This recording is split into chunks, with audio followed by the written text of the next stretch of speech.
C'est très important parce que c'est la vie et la survie de millions et de milliards d'êtres humains qui est ici en jeu. On sait toutes les incidences maintenant aujourd'hui que le réchauffement climatique a sur la vie des personnes et qui peuvent être aussi des conséquences qui peuvent être aussi dramatiques. Est-ce que c'est pas aussi une forme de greenwashing de l'Église d'appeler les fidèles à marcher pour le climat? Non, c'est simplement parce que c'est notre conscience qui nous y appelle et c'est l'Évangile aussi qui nous appelle à marcher ensemble avec nos frères et sœurs en humanité pour justement nous responsabiliser davantage sur l'importance de la préservation de notre planète.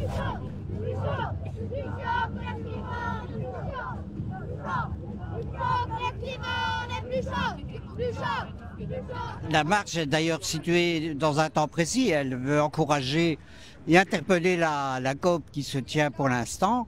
Et d'autant plus que le pape avait fait une nouvelle encyclique sur la question du climat, de la protection de la planète, où il a insisté lourdement sur cette réunion internationale qui se passe pour l'instant, où il y aura des débats avec des enjeux fondamentaux.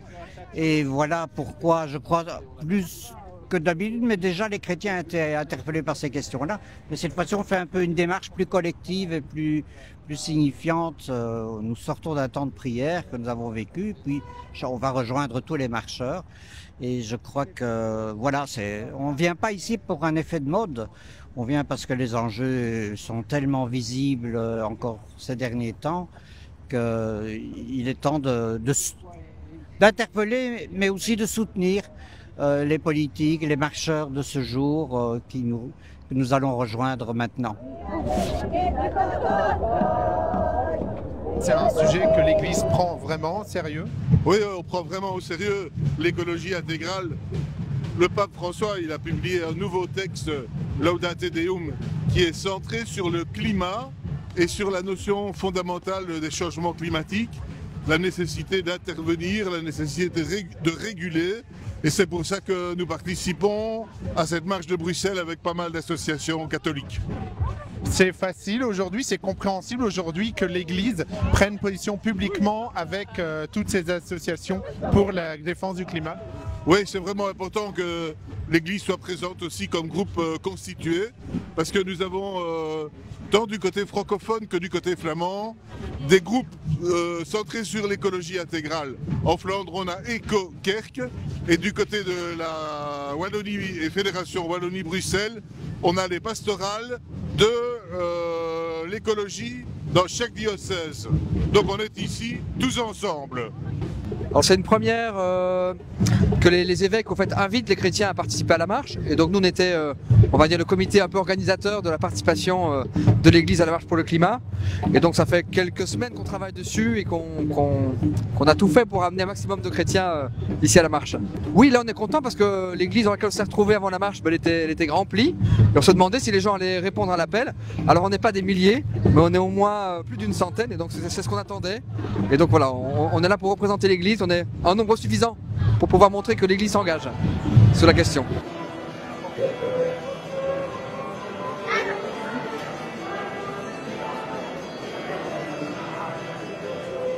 Que Dieu fasse descendre sa bénédiction sur nous et toutes les marcheuses et marcheurs que nous allons rejoindre maintenant, le Père, le Fils et le Saint-Esprit. Amen. Je le dirais, je le fais en tant que citoyen d'abord. Non pas que je ne sois pas prêtre, non pas que je ne sois pas chrétien, mais c'est la solidarité mondiale, c'est pas une affaire religieuse. Même si je crois que la religion peut apporter quelque chose. Elle peut apporter un souffle peut-être et un sens supplémentaire.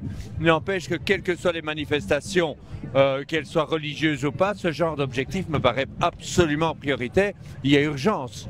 Il y a urgence, et tout le monde le dit. Le pape, et il a bien raison, mais il n'est vraiment pas le seul. Et c'est là qu'on doit apprendre, je crois, le coude à coude avec toutes les convictions. Je serais bien triste qu'elle ne soit pas présente. Mais faut-il l'être en tant qu'Église ou en tant que citoyen?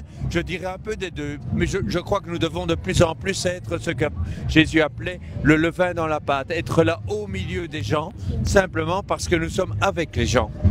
L'appel d'abord sûrement en tant que personne et je me laisse inviter par nos évêques de Belgique en ce jour spécialement pour rejoindre la COP 28 parce qu'il est grand temps que quelque chose change aujourd'hui. C'est plus que tard que jamais. Je vois une girafe, j'ai habité 8 ans au Tchad et moi-même je sais ce que ça veut dire le réchauffement climatique ayant vécu là-bas près des populations les plus pauvres du monde. Et donc ici aussi en Belgique les grands défis de la pauvreté c'est le même défi, soutenir et être solidaire de cette cause avec notre pape François. Au niveau des suites, de manière très concrète, il n'y a pas de suite, on va dire, directe à cette participation. L'idée, c'est qu'en tout cas, c'est de montrer, avec un événement comme celui-ci, que les référents en écologie intégrale existent et qui peuvent être des soutiens pour toute forme de démarche qui vont dans ce sens à l'intérieur des paroisses. Et donc l'idée, c'est de... Parce qu'il y a pas mal de paroissiens qui ne savent pas que les référents en écologie intégrale sont disponibles sur ces questions-là et qui ne savent pas qu'il y a un mouvement qui est vraiment lancé à l'intérieur de l'Église. Et donc être là dans le cadre de la marche, c'est montrer que voilà, il y a des ressources et il y a aussi un encouragement pour tous ceux qui ont des idées dans la tête pour pouvoir les concrétiser dans leur paroisse si ça va dans ce sens-là.